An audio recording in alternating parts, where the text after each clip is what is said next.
بیوی کا حق کیا ہے؟ ما حق المرأة علی الزوج، عورت کا حق خامند کے اوپر کیا ہے؟ تو حضور علیہ السلام نے فرمایا کہ جو آپ کھائے وہ اس کو کھلائے۔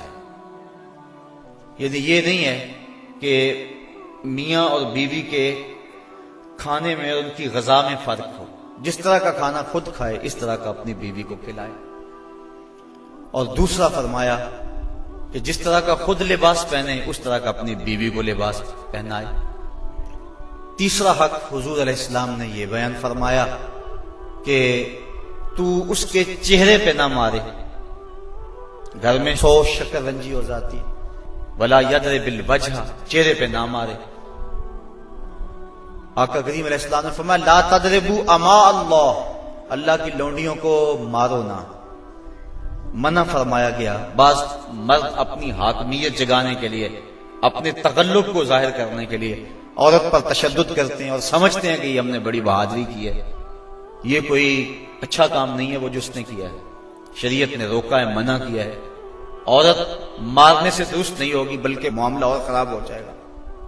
عورت کو بارے میں حضور نے ارشاد فرمایا یہ ٹیڑھی پسلی سے پیدا کی گئی ہے، اگر اس کو بالکل سیدھا کرنا چاہو گے تو یہ ٹوٹ جائے گی، اور اگر تم جو ہے وہ کوشش نہیں کرو گے تو ٹیڑھی کی ٹیڑھی رہے گی۔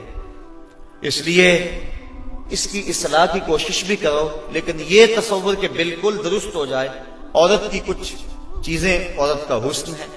اللہ تعالیٰ نے قرآن مجید کے اندر ارشاد فرمایا کہ وہ لوگ جو محسن اور غافل عورتوں کے اوپر تہمت لگاتے ہیں، تو محسنات الغافلات، اللہ تعالیٰ جل شانہ نے یہ عورت کا حسن شمار کیا ہے، عورت کی خوبی بیان فرمائی ہے، غافل ہونا۔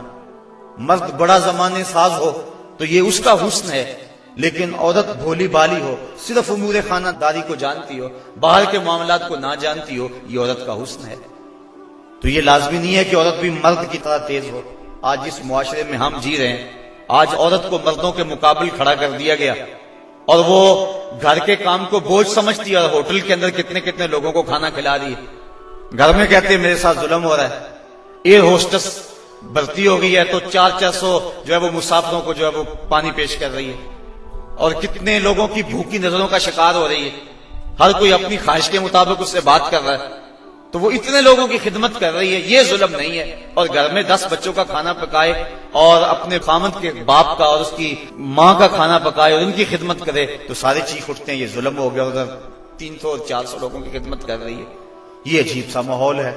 تو عورت کی کچھ چیزیں جو ہیں وہ اس کا حسن ہے، اور وہی اس کی زندگی کا نکھار ہے، اور وہی اس کی خوبی ہے۔ تو اللہ تعالیٰ نے قرآن مجید کے اندر غافلات کا لفظ عورت کی خوبیوں کو شمار کرتے ہوئے بیان فرمایا۔ تو یہ چونکہ پسلی ٹیڑھی رہے تو پسلی کے ٹیڑھا ہونے میں بھی ایک حسن ہے، اگر سیدھی ہو جائے تو حسن زائل ہو جائے گا، اس لیے فرمایا کہ یہ ٹیڑھی پسلی سے پیدا کی گئی ہے، تو یہ بالکل سیدھی بھی نہیں ہو سکتی ہے، اس کی ناقص العقل ہے، اس کے اندر کچھ کمی ہے۔ اور ایک موقع پہ حضور نے ارشاد فرمایا اگر اس کی کچھ عادتیں تمہیں ناپسند ہیں تو کچھ ایسی عادتیں بھی تو ہوں گی جو تمہیں پسند ہوں گی۔ یعنی ساری عادتیں دیکھو نا، مجموعی طور پہ دیکھنا ہے، وہ تمہاری کتنی خدمت کرتی ہے، ماں باپ کو چھوڑ کے آئی ہے، بہن بھائیوں کو چھوڑ کے آئی ہے، تم سے پہلے اٹھتی ہے، تمہارے بعد سوتی ہے۔ اور کبھی کبھار ایسا ہوتا ہے کہ میاں بیوی اکٹھے کہیں گئے ہوتے ہیں، تو راستے کے اندر دونوں آ رہے ہیں، بچہ بیوی نے اٹھایا ہوا ہے جبکہ طاقتور مرد ہے، اور پھر جب واپس گھر پہنچتے ہیں تو خاوند کہتا ہے کہ جلدی جلدی پانی بناؤ، اور وہ کبھی برف توڑ رہی ہے، کبھی چینی ملا کے پانی تیار کر رہی ہے، اور پھر سب سے پہلے خاوند کو دیتی ہے، بچتا ہے تو خود پیتی ہے۔ کمزور بھی بیوی ہے، دونوں ایک طرح کی دھوپ میں چل کے آئے ہیں، بچہ بھی بیوی نے اٹھایا ہوا تھا، اور آ کے خاوند بیوی کو کہتا ہے کہ یہ کام تو کر، لیکن پھر بھی اس کی زبان پہ شکوہ نہیں آتا، اس کو کہتا تم پانی تیار کرو، پانی پیتا کہتا اب کھانا پکاؤ۔ اس گرمی میں پھر بیوی باورچی خانے میں چلی جاتی ہے، کھانا پکا کے آدھے گھنٹے کے بعد پھر مرد کے سامنے رکھتی ہے، وہ کھاتا ہے، کھا کے پھر کہتا ٹانگیں دباؤ، اور شکوہ نہیں کرتی کہ عجیب بات ہے تیرے ساتھ میں بھی اسی طرح تھکی ہوں، میں نے بچہ بھی اٹھایا ہوا تھا، میں نے پھر پانی تیار کیا، اب کھانا سخت گرمی میں بنایا، یہ اس کی اچھی عادت ہے۔ تو فرمایا اگر تم اس کی کچھ عادتوں کو دیکھ کر پریشان ہوتے ہو تو کچھ اس کی عادتیں ایسی بھی تو ہوں گی جو تمہیں پسند ہوں گی۔ تو اگر یہ تم سوچ لیا کرو تو میاں بیوی کے اندر محبت کا رشتہ مستحکم ہوگا، کمزور نہیں ہوگا۔ بلکہ کوئی شے بھی جو ہے اس کے کوئی نہ کوئی فائدے ضرور ہوتے ہیں۔ وہ مثال دیتا ہے، وہ کہتا ہے جو گھڑی بند پڑی ہے نا، ایک دن میں 2 مرتبہ وہ بھی سچ بولتی ہے۔